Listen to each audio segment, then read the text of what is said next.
आपण मानकु समस्तंकु आम पाकशाला चैनल को बहुत बहुत स्वागत। तो आसंतु आज आम मेथी सागर एक नुआ रेसिपीटी बनई नेबा।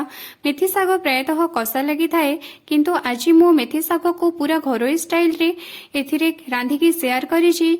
आपण एभली भाबरे रांधिले मेथी साग आदौ कषा बा पिता लागिबो नाही। तो एथिपई मु मेथी साग को नै जाई प्रथमे एहा को भल भाबरे बाछि देइछि।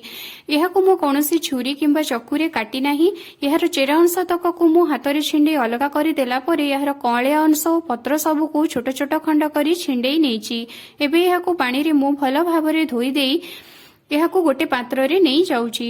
मेथी साग सब को धोई सारिबा परे आमे एक कड़ाई नै जिबा और गैस ऑन करी एहा को बसई देबा। कड़ाई गरम हैला परे सेथिरे किछि तेल देई देबा और तेल गरम होई सारिबा परे मु सेथिरे किछि कंचा लंका को काटिकी पकई देइछि। एबे ता ऊपरे गोटे बड़ साइज रो पियाज को मु छोट छोट खंड करी काटिकी पकई देउछि। पियाज और लंका को एबे आमे भल भाबरे भाजी नेबा। पियाज को लाल हेबा पर्यंत आपण भाजिबे। पियाज को लाल हेबा पर्यंत भाजी सारिबा परे आमे कौन करिबा ना एथिरे गोटे बड़ साइज रो टमाटो को छोट छोट खंड करिकी काटिकी पकई देबा। जेहेतु मेथी साग कषा लगी थाए एणु कषा अंश तक को दूर करिबा पई आमे एथिरे टमाटो को नै जिबा।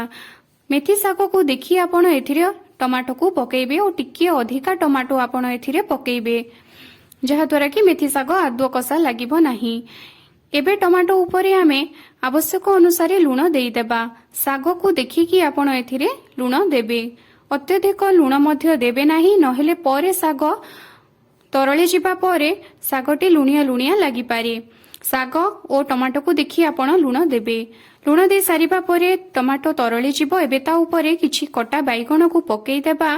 ता सहित जो साग को आमे काटिकी रखिथिबा बा हातरे छेंडेकी रखिथिबा ताकू पकेई देबा। मेथी साग सबु को पकई सारिबा परे आमे कोन करिबा ना एहा को भल भाबरे तेल लुण सहित गोळेई नेबा।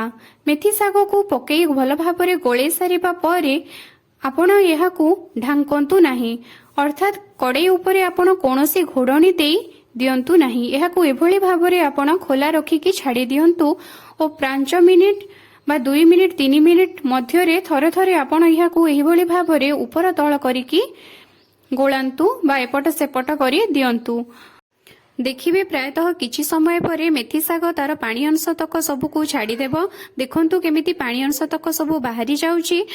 आपण सब बेले गैस रो फ्लेम को लो रे ही रखिथिबे जहा द्वारा कि मेथी साग पानी अंश तक बाहर करिवो और यह धीरे धीरे सिझिबो। जेते बेले मेथी सागर सब पानी अंश तक बाहरी सुखी जिवो सेते बेले आपण जानिबे जे मेथी साग सब सिझी जाईची एवं किछि समय परे आपण देखिबे बैगण मध्य सिझी जाईथिबो।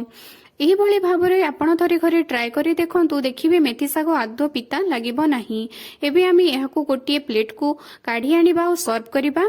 एहाकू आपण भात किंबा पखाळ सहित खाइले एहार टेस्ट बहुत भल लागिबो मजा आसी जिवो। आपण एथिरे चाहिले बडी मध्य यूज करि पारिबे एहार टेस्ट आहुरी भल लागि पारिबो।